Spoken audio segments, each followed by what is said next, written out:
Welcome to my channel. నా channel కనుక మీరు ఇంకా సబ్స్క్రైబ్ చేసుకోకపోయినట్టయితే ప్లీజ్ సబ్స్క్రైబ్. ఈరోజు మనం ఈ వీడియోలో 12 జూన్ 2024 అంటే బుధవారం రోజు స్టాక్ మార్కెట్ ఏ విధంగా ఉండబోతుంది అనే ప్రెడిక్షన్ వీడియోని మనం చూద్దాం.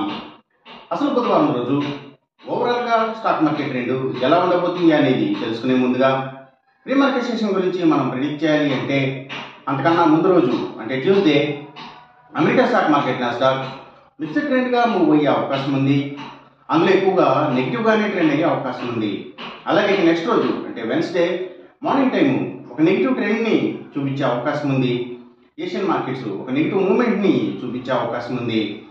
సో అలాంటి నెగిటివ్ ట్రెండ్ బిగినింగ్ మనకు దొరికిన తర్వాత మన మార్కెట్ ఓవరాల్ ట్రెండ్ మనం చూడాలి అంటే అది మిక్స్డ్ ట్రెండ్గా మూవ్ అయ్యే అవకాశం ఉంది.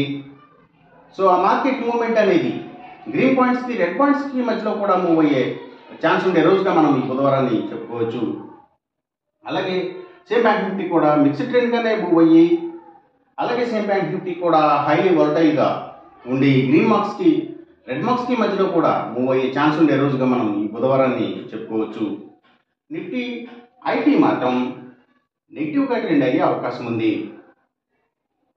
ఇక మనం ఇంట్రాడే స్టాక్ సెలెక్షన్ విషయంలో భాగంగా ముందుగా మనం గెయినర్స్ విషయం చూడాలి అంటే ఏవైతే నిఫ్టీ ఫార్మా అండ్ హాస్పిటల్స్ ముఖ్యంగా హాస్పిటల్స్ స్టాక్స్ మంచిగా గెయిన్ అయ్యే అవకాశం ఉంది.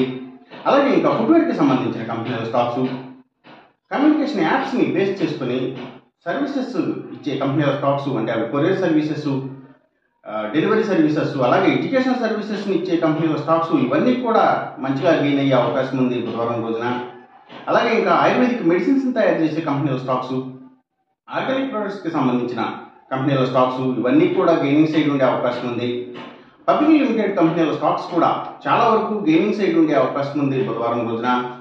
అలాగే ఇంకా అగ్రికల్చరల్కి రిలేటెడ్గా ఉండే అన్ని కంపెనీల స్టాక్స్ అంటే అవి సీడ్స్ కంపెనీల స్టాక్స్ ఫెర్టిలైజేషన్ కెమికల్స్ ట్రాక్టర్స్ కంపెనీల స్టాక్స్ ఇవన్నీ కూడా గెయినింగ్ సైడ్ ఉండే అవకాశం ఉంది. అలాగే ఇంకా సీపోర్ట్స్ అండ్ హార్బర్స్ ఆర్గానిక్ ప్రొడక్ట్స్ని తయారు చేసే కంపెనీల స్టాక్స్ సో ఇవన్నీ కూడా గెయినింగ్ సైడ్ ఉండే అవకాశం ఉంది బుధవారం రోజున. ఇక మనం ఇంట్రాడే లూజర్స్ విషయం చూడాలి అంటే ఏవైతే స్టీల్స్ ఐటీ స్టాక్స్ అలాగే లగ్జరీ హోటల్స్ డైమండ్స్ ఫ్యాషన్స్ ఇలాంటి వాటి స్టాక్స్ ఇంకా బిగ్ ఎంటర్టైన్మెంట్ స్టాక్స్ అంటే సినిమాల థియేటర్ల కంపెనీల స్టాక్స్ ఎక్కువగా నెగిటివ్గా ట్రెండ్ అయ్యే అవకాశం ఉంది. అలాగే ఇంకా FMCG sector stocks foods and beverages కంపెనీల స్టాక్స్ సిగరెట్ కంపెనీల స్టాక్స్ లిక్కర్ కంపెనీల స్టాక్స్ అంటే స్పిరిట్స్కి సంబంధించిన కంపెనీల స్టాక్స్ ఇవన్నీ కూడా నెగిటివ్గా ట్రెండ్ అయ్యే అవకాశం ఉంది బుధవారం రోజున. ఇక మనం ఎంసీఎక్స్ ట్రేడింగ్ విషయం చూడాలి అంటే ఏవైతే గోల్డ్ ప్రైసెస్ అలాగే crude oil and natural gases prices ఇంకా సిల్వర్ ప్రైసెస్ ఇవన్నీ కూడా పెరిగే అవకాశం ఉంది. కాపర్ ప్రైసెస్ మాత్రం తగ్గే అవకాశం ఉంది. ఈ చెప్పిన రిజల్ట్స్కి ఏమాత్రం వ్యతిరేకంగా జరుగుతున్నట్టు మీకు అనిపించినా సరే ఇమీడియట్గా మీ బెట్ల నుంచి వెనక్కి వచ్చేసేయండి. ఇది కేవలం ఒక ఆస్ట్రాలజికల్ ప్రెడిక్షన్ మాత్రమే, దయచేసి గమనించండి. అలాగే ఈ వీడియో కనుక మీకు నచ్చినట్లయితే నా ఛానల్ని సబ్స్క్రైబ్ చేయండి. అందరికీ ఈ వీడియోని షేర్ చేయండి, లైక్ చేయండి. Thank you for watching.